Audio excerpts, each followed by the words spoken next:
Guys, good afternoon. So, isang mapagpalang hapon ngayong Lunes, June 17. Ayan. So, dahil nga tayo ay dog lover sa mayroong biyaya na dumating sa atin. And, ito yun. Ayan. Actually guys, ilang linggo na kaming mayroong ganito. May nagsusupply kasi, may nagdo-donate. Ayan. Pero, ngayon ko lang siya na-vlog. Kasi bisi-bisihan tayo, bisi-bisihan. So far, meron tayong ilang minuto na mga bakante. Ayan, and ayan guys. So, para sa akin mga doggy, so I have 3 dogs, no? And din yun nga, na-vlog ko siya, na pakapon ko na sila. Para, kasi guys, nakakaawa kasi pag ang dog, mga boys, hindi sila kapon kasi pupunta sila sa ibang mga houses, sa may mga babaeng doggies. Tapos minsan, dahil ayaw nila umalis, naalibadbaran yung ibang owner. So, naiingayan kasi nga maingay ang mga dogs guys kapag ka nambababae sila. Kapag nambababae sila. So, syempre, ang ibang owner guys, naiirita, pinapalo or binabato yung aking mga doggy.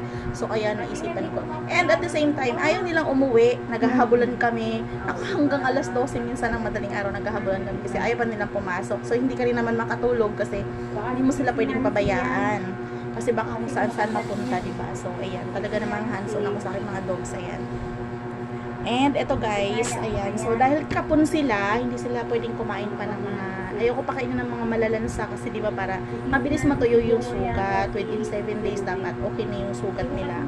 So ito yung solusyon. And shout out kay Boss Aro na binahagian tayo nito kasi yung anak ni Boss Aro guys ay isang pet lover, kaya sila ay may doggy din. Meron silang golden retriever and Pomeranian.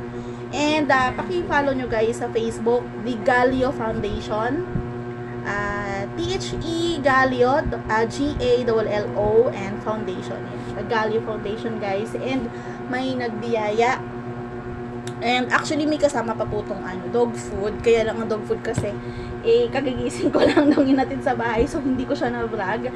So ito naman ngayon. Ngayon ito binigay. So actually guys is 2, 4, 8, ano to guys? 8 liters. Ayan o. 6, 8. Ayan. Ayan. So 8 yan guys. Binigyan ni Boss Aro sa atin kasi madami. And may darating pa daw. So awa naman ni Lord. Thank you so much Boss Aro. Ang laki-laking nito sa akin. Kasi ang binibili ko kasi guys para sa akin mga doggies yung swak pack. Which is 15 pesos isang pack. Kapag pinapaano ko sila ng gatas. So, malaking bagay sa akin to. Ayan. And the best to guys, kasi fresh milk yan eh. Ayan o. Tsaka hindi to nakakapagpaano sa doggy kasi lactose free. So, di ba? Hindi lang para sa mga bata ang mga milk. Ayan. Fresh milk siya guys from Australia. Ayan. So, thank you so much dito sa nag-donate. Ayan. Maraming salamat. I don't know who. Ayan, o kung sino ng manufacturer or something dito. So, thank you so much. Ayun siya, 1 liter guys, ang niyan, ang isang ganito. Daily Delight, ayan.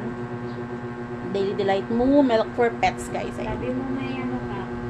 Ayan. So, ano siya guys, nilasahan ko talaga to. Alam mo, masarap siya.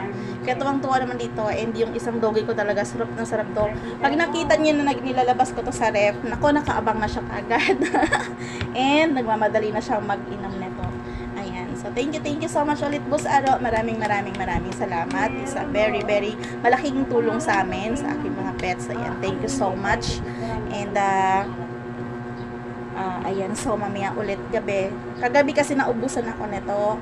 So, ang ginawa ko yung swak pack. Narinig niya ako. Swak pack. Sabi niya, bakit hindi ka humingi sa akin? Sabi ko, kasi yung nakita ko siya kahapon, umalis siya eh. So, ayan, binanata niya ngayon. 8 liters ang binigay ni Boss Aro sa akin, guys.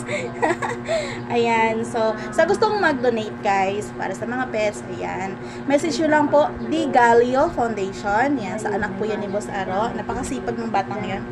Ayan, so gustong mag-donate ng mga vitamins, mga foods, mga dog foods, ganyan guys.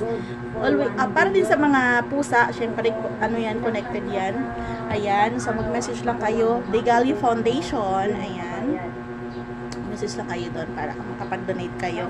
In any po pwede tumatanggap po sila. Ayan. And meron sila mga brigada sa mga barangay guys, ginagawa nila yan for free.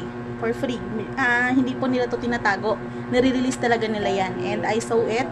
Ayan, actually kahapon kakatapos lang nila dito sa barangay namin, no? Kaya lang hindi ako nakalabas kasi umuulan. So, hindi ako nakakuha. And then, I was so tired nung pagpapakapon ko sa aking mga dog kasi 3 sila guys, and then naging 4 sila kasi sinama ko yung isang stray namin dito sa my office para hindi na rin siya maging mama dog kasi awa ako sa kanya nang naging mama dog siya. So, ayun guys, thank you so much sa panonood and for sharing nito guys is malaking bagay sa akin. Of course, sa mga gustong mag-donate, pwede nyo ako message para maano ko po kayo, ma-relay ko din po sa kanila. Ayan, and ayun ulit. Thank you so much. Ayan, mahalin natin ang ating mga pets guys kasi katulad din yan, parang tao din yan sila. Ako guys, sa mga aso ko nakakausap ko yan. And of course, may pinapakain din akong pusa. Hindi akin pusa kasi hindi pwede sa bahay namin pusa. So, dogs lang. Thanks for watching guys. Love, love, love.